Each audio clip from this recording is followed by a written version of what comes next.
Today is Friday, a day of worship for Muslims, also a day of high security in Jerusalem. Israeli forces were patrolling the old city in large numbers. Their focus was on the Al-Aqsa Mosque, the third holiest site for Muslims. It was a tense day. Thankfully, the Friday prayers ended peacefully. But some 75 kilometers away in Gaza, there is no peace. It remains a war zone and is being reduced to rubble every day. Heavy bombardment by Israel continues.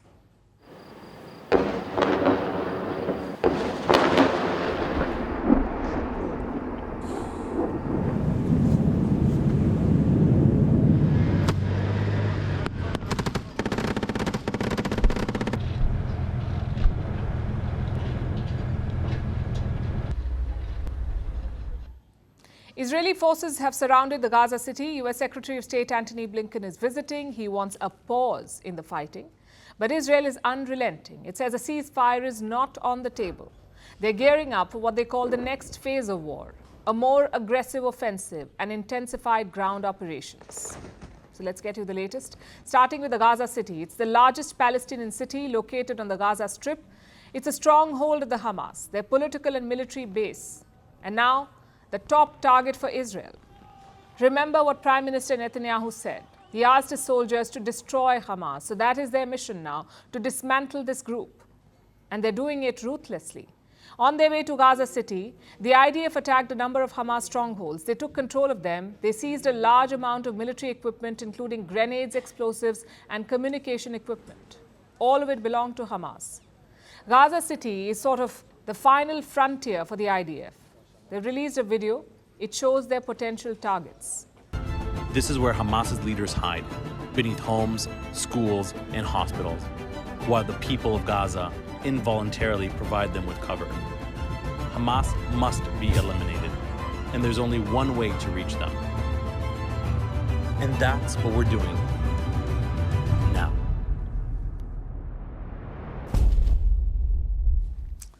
So the war is intensifying, including the narrative war. Hamas is countering the IDF with propaganda of its own. They too have released a video. It claims to show Hamas engaging with Israeli forces on the ground.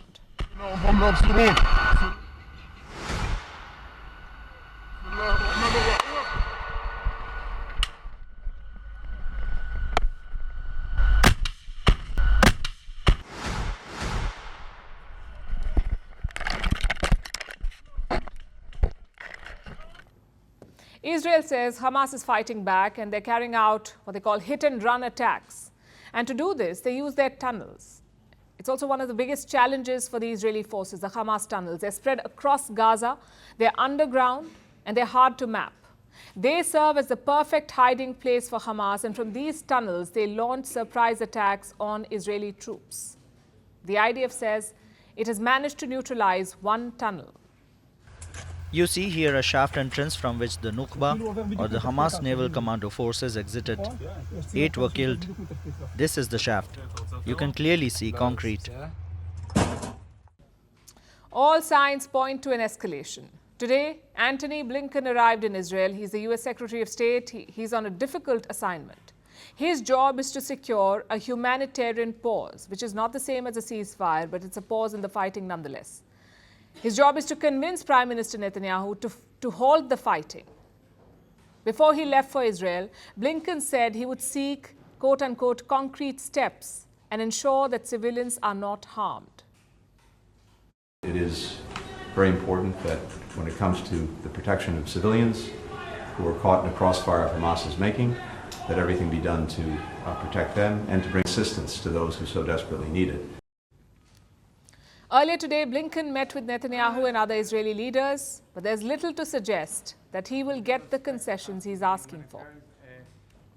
So this is a leaflet which we are sending by over 1,200,000 leaflets to the citizens of Gaza. We've carried out 6 million text messages and 4 million phone calls to the citizens of Gaza. We alerted the citizens in advance, including before the Jabalia attack. Please move out, because as we have the right for self-defense. Prime Minister Netanyahu has rejected the idea of a temporary ceasefire. He wants the Hamas to release the hostages first. The president spoke about self-defense. Critics say Israel is way past self-defense, and it seems to have no strategy to get the hostages out. There are more than 240 of them still in the custody of Hamas. So America has now jumped in. Reports say the US is flying drones over Gaza. These are surveillance drones. They're hovering over Gaza, hoping to catch the location of hostages. Meanwhile, Israel is also pushing ahead in what's looking like it'll be a long, drawn fight. Its neighbors are nervous. Take Egypt, for instance. This week, Egypt opened its borders, the Rafah border crossing, one of the few exit points out of Gaza. Egypt had closed it after the October 7th attack on Israel, but now it's been opened, only to let foreigners and critical patients pass. Israel wants Egypt to take more refugees, and reports say they also made a lucrative offer. Israel apparently offered Egypt debt relief. It proposed to write off their debt. But it seems the proposal has been shot down. This war could displace over 2 million civilians, and Egypt does not want them.